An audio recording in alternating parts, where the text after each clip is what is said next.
It was a crisp October morning, the kind where the air smells like fallen leaves and promises of winter. I was in the kitchen, my hands dusted with flour, flipping through my old recipe book. Thanksgiving was coming, and I could already see it, Amelia and Lucas giggling at the table. Walter carving the turkey with that proud grin of his. And Rebecca, my daughter, giving me that rare, warm hug. I was humming to myself, picturing the table set with my grandmother's china, when my phone pinged, just a soft little sound. But it changed everything. I wiped my hands on my apron and picked it up. A message from Rebecca. My heart lifted for a split second, thinking it might be about the holiday. Maybe a question about the menu. But then I read it.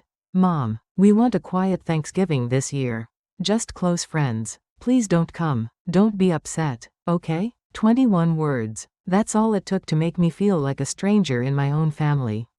Each one landed like a shard of ice, sharp and cold, slicing through the warmth I'd been building in my head. I stood there, frozen, my fingers still smudged with flour, staring at the screen. Don't be upset? How could I not be? It wasn't just the words. It was the politeness of it all. The careful way she'd written it. Like she thought a soft tone would make it hurt less. It didn't. It made it worse. I'm Dorothy, but everyone calls me Dottie. I'm 66, a retired librarian who spent decades organizing books and lives, always trying to make things neat, to make things right. This was supposed to be our Thanksgiving. The one where I'd finally get it perfect, where Rebecca would look at me and see more than just, Mom. Where Amelia would ask about my stories. Where Lucas would tug at my sleeve and beg for another slice of pie. But those 21 words shut the door on all of it. I read the message again. And again, as if staring at it would change the meaning. Just close friends. What did that even mean? Were we not close? Were Walter and I too loud? Too old? Too much? My chest tightened, and I felt my face flush, not with anger, but with shame. The kind of shame that creeps in when you realize you're not wanted. When you're told to stay away from the one day that's supposed to bring everyone together. Don't be upset, okay? I whispered those words to myself, sitting down at the kitchen table, the recipe book forgotten. It was like she was saying, don't make a fuss, don't ask questions, just accept it. But how could I? This wasn't an argument or a screaming match. It was worse. It was dismissal, wrapped in a bow of courtesy. Walter was out in the yard, tinkering with the string lights we'd planned to hang for the holidays. I walked out, my phone heavy in my hand, and showed him the message. His eyes scanned the screen, slow and deliberate, the way he reads everything. He handed it back without a word, but I saw it in his face, something heavy, something final. He didn't look surprised, just tired, like he'd been expecting this all along. Dottie, he said, his voice low, if they don't want us there, maybe it's time we stop waiting for an invitation. I didn't know what he meant. Not yet, but those words stayed with me, lingering like the scent of the leaves outside. I went back inside, sat by the window, and looked at the quiet street. The world felt smaller, colder, and for the first time in years, I wondered if I'd spent my whole life building a family that didn't see me at all. That afternoon, I sat at the kitchen table, the phone still in my hand, Rebecca's message glowing like a wound that wouldn't close. The house was quiet, too quiet, except for the faint creak of the floorboards as Walter moved around upstairs. I tried to push the words away, to tell myself it was just a misunderstanding, but they kept circling back. Please don't come, don't be upset, okay? I closed my eyes, and the memories came rushing in, uninvited, like pages of a book I'd tried to keep shut for years. It wasn't just the message. It was everything that came before it. The little moments that I'd brushed off, telling myself they didn't matter. But they did. They added up, piece by piece, until they formed a picture I couldn't ignore.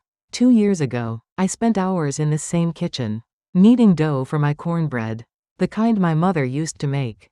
I could still smell the butter and hear the oven timer ding as I pulled the golden loaves out.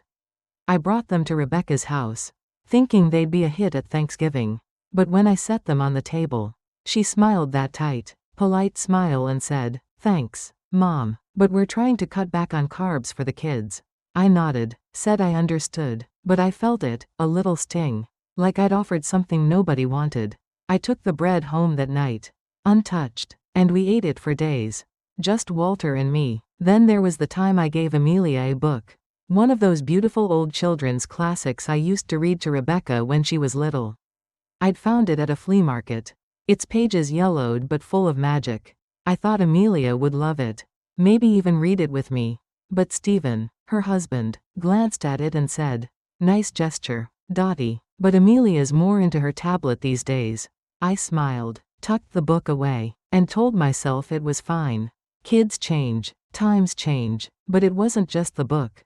It was the way they looked at me, like I was out of touch, like my efforts were sweet but irrelevant. Last year, I offered to take Lucas to the local museum. He'd always loved dinosaurs, and I thought a day out would give Rebecca and Stephen a break. I was so excited, picturing his little hand in mine, his eyes wide at the T-Rex skeleton. But Rebecca said, "Thanks, Mom, but we're trying to keep his schedule consistent. We'll take him ourselves sometime." Sometime. That word stuck with me. It never came. I didn't push. I never pushed. I thought that's what good mothers did, step back. Let their kids lead. Looking back, it wasn't just those moments. It was the way I'd call Rebecca and get a quick, "Oh, we're super busy, Mom. Can we talk later?" Later never came either. It was the time I offered to babysit Amelia when Rebecca was swamped with work. And she said, "We don't want her getting too used to you being around." As if my love was something to ration. Something that might spoil her. It was the money we sent for their first house. The late nights I stayed up sewing curtains for their living room. The hours I spent rocking Lucas when he was colicky so Rebecca could sleep. All those things I did because I thought that's what family was for. But they didn't see it. Or maybe they did, and it just didn't matter. I remembered the Christmas I knitted a scarf for Rebecca. Soft wool in her favorite shade of blue. She thanked me, but I never saw her wear it. A month later, I found it folded in a drawer at her house. Still wrapped in the tissue paper I'd used. I didn't say anything. I never did. I told myself they were busy. That they had their own lives. That I shouldn't take it personally. But that message, "Please don't come," made it impossible to keep pretending. It wasn't just that we weren't invited to Thanksgiving. It was that we'd never really been invited in. Not in the way that mattered. We were useful when they needed us, when there were bills to pay. Or babies to watch. Or errands to run. But when it came to sharing joy, to sitting around a table and laughing together, we were extra. Background noise. A couple of old folks who didn't quite fit. I looked down at the recipe book. Still open to my mother's cornbread. I'd written notes in the margins. Little tweaks I'd made over the years to get it just right. I thought about how I'd planned to teach Amelia that recipe. To pass it down like my mother did for me. But now, that felt like a dream I'd been holding onto alone.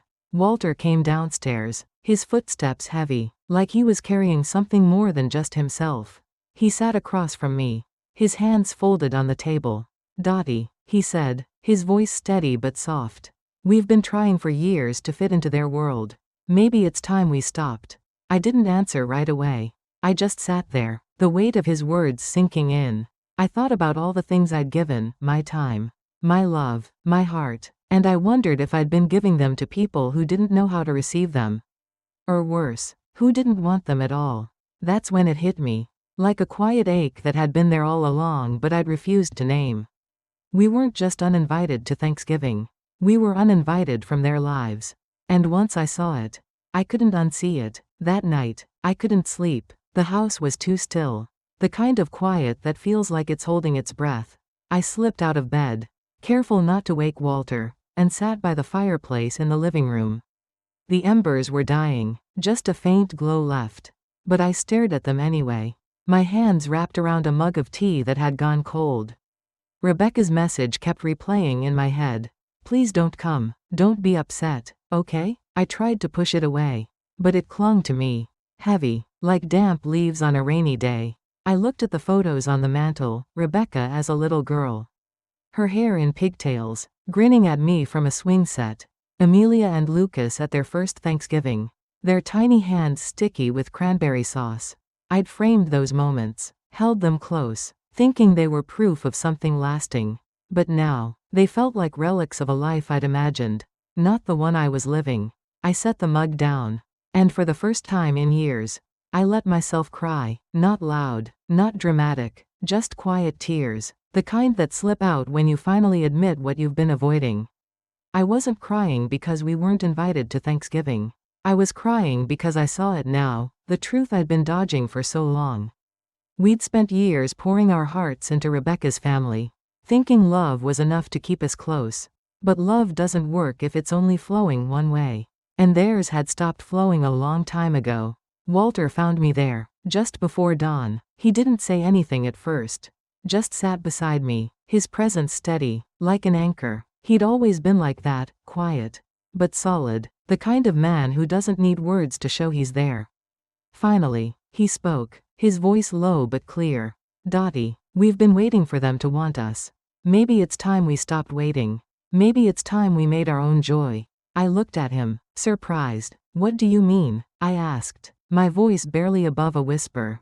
He leaned back, his eyes catching the last flicker of the fire. "Let's have our own Thanksgiving. Not at home. Not in this house where we'll just sit and feel the empty chairs. Somewhere beautiful. Somewhere that's ours. Let's show ourselves, and them, what we're worth." I hesitated. It felt wrong, like giving up, like we were running away from the hurt instead of facing it. But then I thought about the alternative, sitting here, staring at an empty table, wondering what we'd done wrong. And something in me shifted. This wasn't running, this was reclaiming. We didn't need Rebecca's permission to live, to laugh, to feel whole. So we did something we'd never done before. We booked a log cabin in New Hampshire. One of those places you see in magazines, with a stone fireplace, windows that stretched to the ceiling, and a view of the forest painted in reds and golds. It wasn't cheap. Walter and I had always been careful with money, saving for the kids, for their house, for their emergencies, but this time, we didn't flinch. This was for us. We arrived 2 days before Thanksgiving. The air was sharp, the ground dusted with early frost. The cabin smelled of cedar and possibility. I stood in the doorway, my breath catching as I took it all in, the vaulted ceiling, the soft glow of lanterns along the porch, the endless stretch of trees outside. It felt like a dream, but one we were finally allowed to live. We decorated the place ourselves. Nothing overdone, just simple touches that felt like us. Pumpkin centerpieces I made from a farmer's market. Strings of warm white lights. A woven table runner I'd found in a local shop. Walter hung 3 stockings by the fireplace, one for him, one for me, and one left blank, not for them, but for what we'd lost. We invited people who'd always seen us. Really seen us. There was Clara, my old friend from the library, who used to trade book recommendations with me over coffee. There was Jim and his wife, our neighbors, who'd always stop by to check on us during snowstorms. And a few others, people who didn't ask for favors, who didn't make us feel like we had to earn their kindness. Thanksgiving Eve, we set the table. The caterer arrived with trays of roasted turkey, glazed sweet potatoes, cornbread that smelled like my mother's kitchen, and a pie so rich it made my mouth water just looking at it. We didn't do it to prove anything to Rebecca or Stephen. We did it because we'd spent decades giving our time, our money, our hearts, and for once, we wanted to give to ourselves. That night, we dressed up. I wore a burgundy dress I'd bought years ago for a holiday that never happened. The tag still tucked in the sleeve. Walter put on his old blazer, the one he'd worn to Rebecca's wedding, still sharp after all these years. We lit the fire, played Ella Fitzgerald on an old record player, and raised glasses of red wine. The room filled with laughter, not the polite kind, but the real kind, the kind that comes from people who choose to be there, who choose you. For the first time in years, I felt light, not because the pain was gone, but because I'd stopped carrying it alone. We weren't just hosting a dinner. We were hosting ourselves, our worth, our joy, and it felt like coming home.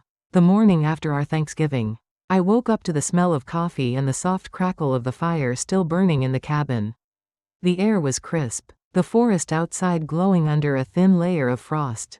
For the first time in years, I felt something new, not just relief, but pride. We'd done it. We'd created a holiday that was ours, filled with laughter and people who didn't make us feel small. I stood by the window, watching the trees, and let myself smile. It felt like a victory. Quiet but real. Then my phone buzzed. Once. Then again. Then over and over. Like a heartbeat gone wild. I picked it up, expecting a message from Clara or Jim. Maybe a photo from the night before. But it wasn't them. It was Rebecca. 55 missed calls. All from her. My stomach twisted. Not with hope, but with a sinking feeling I couldn't name yet. There were texts, too, piling up on the screen. Mom, what's with the cabin? Why didn't you tell us you were going away? Is that place for real? Not one said, I'm sorry. Not one said, Happy Thanksgiving. I sat on the edge of the couch, scrolling through the messages. Walter came in, carrying 2 mugs of coffee. He saw my face and raised an eyebrow. Rebecca? He asked. I nodded, handing him the phone. He read silently, his jaw tightening just a fraction. They saw it, he said, his voice flat. They saw the posts. He was right. Our friends hadn't meant any harm. They'd taken pictures, me in my burgundy dress, Walter raising a glass, the table glowing with candles and pumpkin centerpieces. Someone posted them online, tagging the cabin's location. One photo caught the eye of a local paper. And by morning, it was everywhere. The coziest Thanksgiving in New Hampshire. I hadn't asked for it.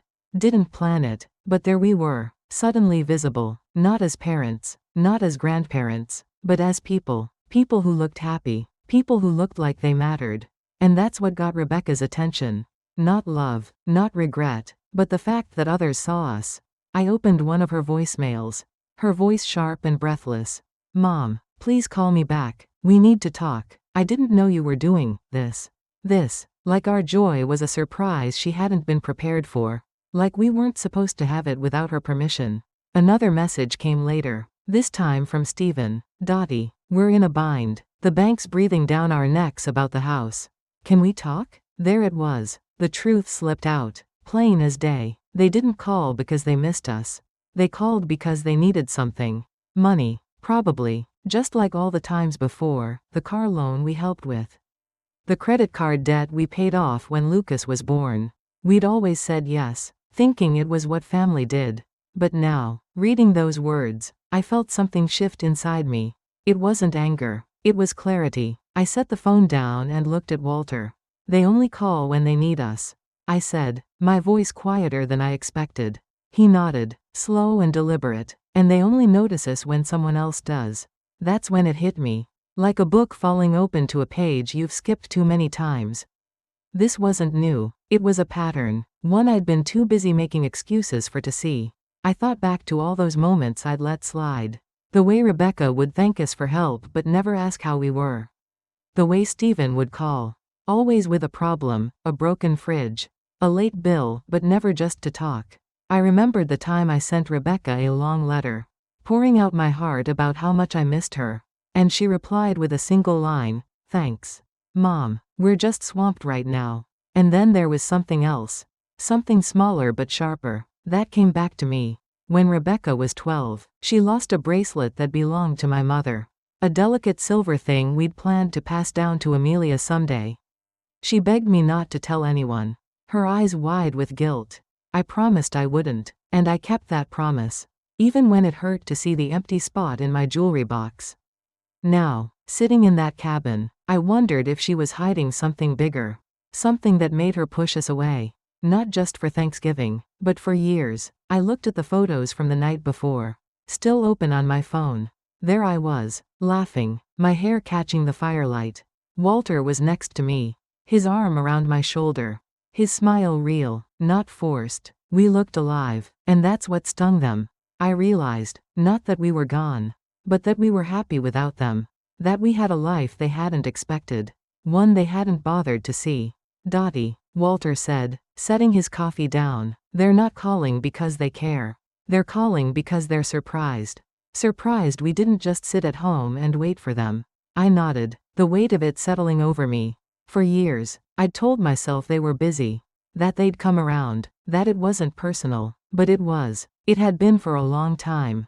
And now, with those 55 missed calls lighting up my phone, I saw it clearly. They didn't want us until they thought someone else did. Until they thought we had something they might need. I turned the phone face down and looked out at the forest. The frost was melting now, dripping from the branches like tears that had finally run dry. I didn't feel angry. I felt awake. For the first time, I understood that love is a gift. But so is letting go.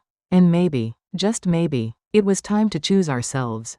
The calls kept coming, relentless, like a drumbeat I couldn't ignore. Rebecca's name lit up my phone screen. One message after another. But I didn't answer. Not yet. I needed time to sit with what I'd seen.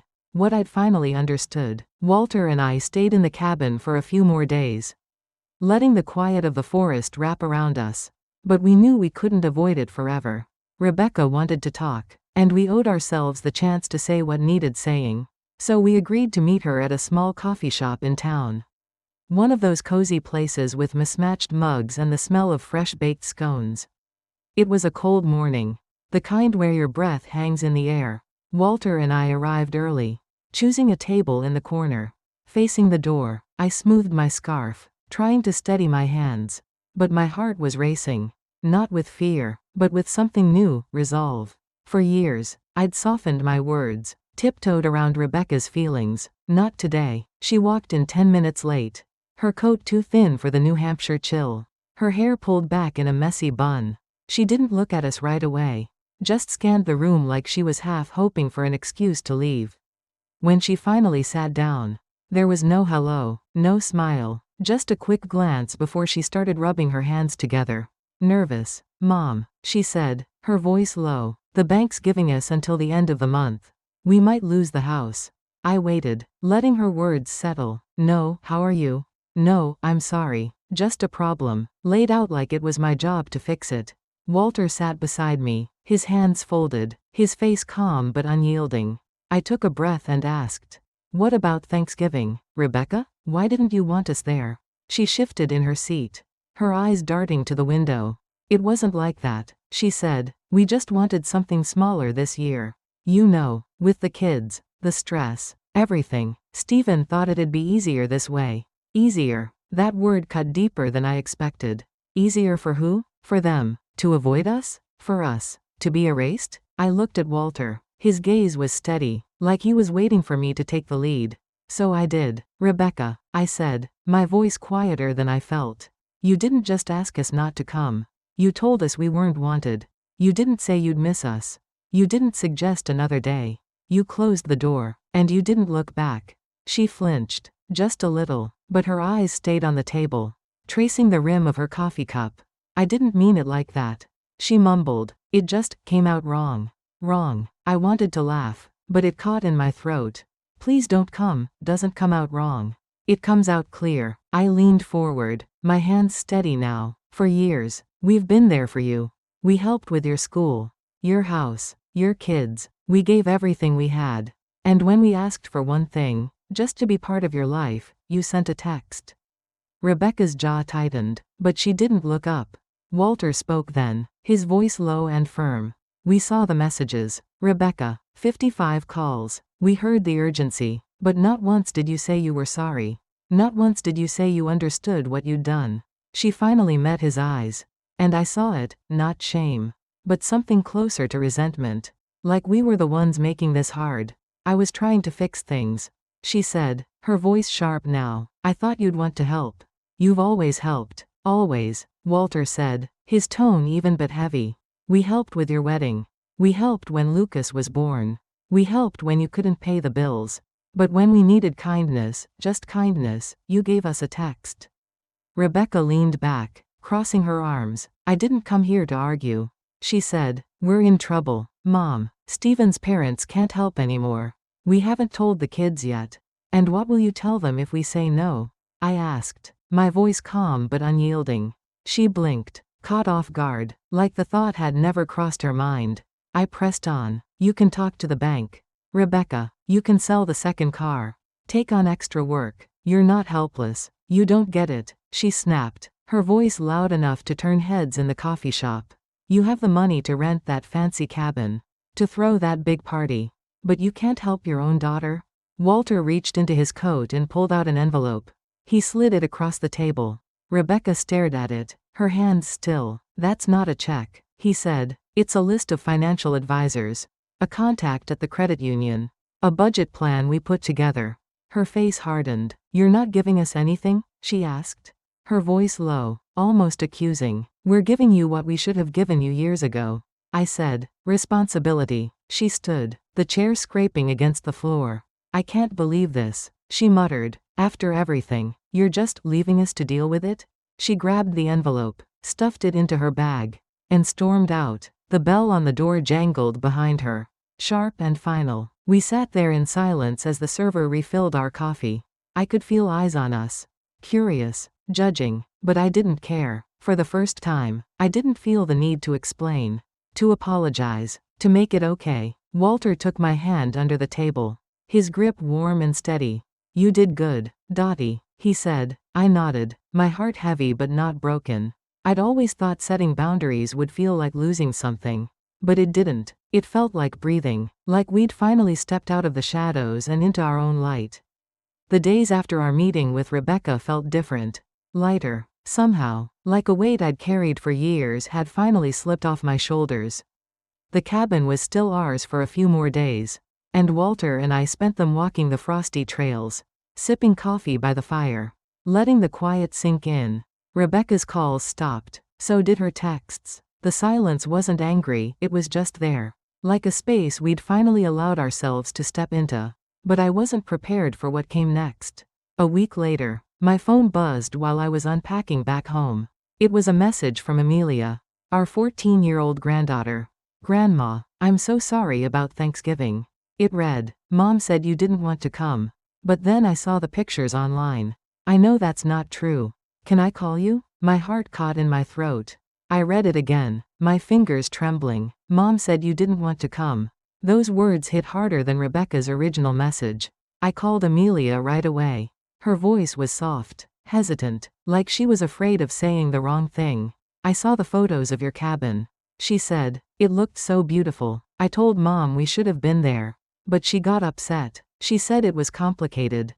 Complicated. I pressed her gently, and that's when it spilled out, the truth Rebecca had kept from us.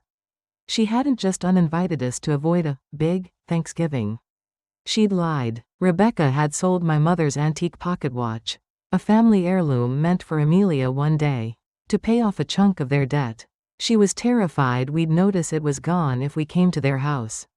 That we'd ask questions she wasn't ready to answer. So she pushed us away. Not because we were too much, but because she was hiding her shame. I sat down hard on the couch, the phone still pressed to my ear.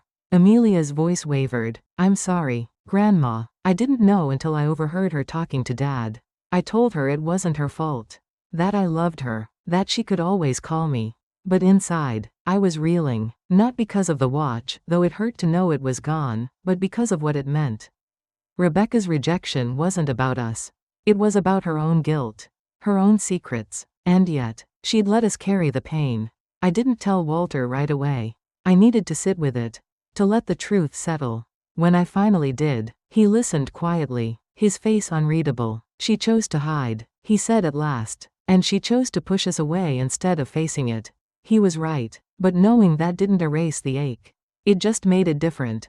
Amelia asked to visit that spring, and we said yes without hesitation. She arrived alone, her backpack slung over one shoulder, her eyes bright but cautious. She didn't mention the watch or her mother's lie. She just hugged me, long and tight, and helped me make pancakes in the kitchen. Lucas had sent a drawing, a wobbly sketch of a turkey with, I miss you, Grandma, written in crayon. We laughed over it, and Walter told stories about Rebecca when she was their age. The good ones, the ones that made us smile. Amelia listened, her face soft, like she was holding onto something she didn't want to lose. I thought about confronting Rebecca about the watch, about the lie, but I didn't, not because I was afraid, but because I realized I didn't need to. She'd made her choice, and I was making mine. I chose Amelia's hugs, Lucas's drawings, the life Walter and I were building. I chose forgiveness, not for her, but for me, because carrying that hurt was heavier than letting it go. The spring came slowly to New Hampshire, the frost giving way to wildflowers, the forest waking up in shades of green.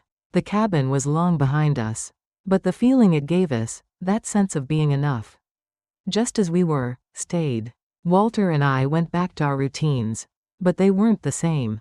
The quiet wasn't heavy anymore. It was peaceful, like we'd finally given ourselves permission to live without waiting for someone else's approval. Rebecca didn't call again after that day in the coffee shop. Neither did Stephen. Their silence wasn't a surprise.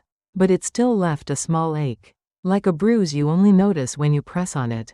I thought about them sometimes. About the watch. About the lie. But I didn't dwell. I'd spent too many years chasing their love. Trying to fit into a space they'd carved out for me. A space that was always just a little too small. I was done with that. We hosted Thanksgiving again that year. Back in the same cabin. The air was crisp. The leaves a riot of red and gold. Amelia came. Her smile brighter this time. Her backpack stuffed with books she wanted to share with me. We invited Clara, Jim, and a few others, people who didn't need us to prove our worth. Who showed up with stories and laughter instead of expectations. The table was set with the same woven runner. The same pumpkin centerpieces, but it felt different, not like a rebellion, but like a homecoming. Amelia helped me in the kitchen, her hands quick as she mashed sweet potatoes. She didn't talk about her mother. And I didn't ask. Instead, we laughed about the time Walter tried to teach Rebecca to ride a bike and ended up in a ditch himself. Amelia's eyes sparkled, and for a moment, I saw my little girl in her, not Rebecca. But the part of her I'd loved before the distance grew. Lucas sent another drawing, this one of a turkey with a lopsided grin. And we taped it to the fridge. It felt like a promise. A thread that hadn't broken. I thought about what family means. Sitting there by the fire after everyone had gone. I used to think it was everything, the center of my world.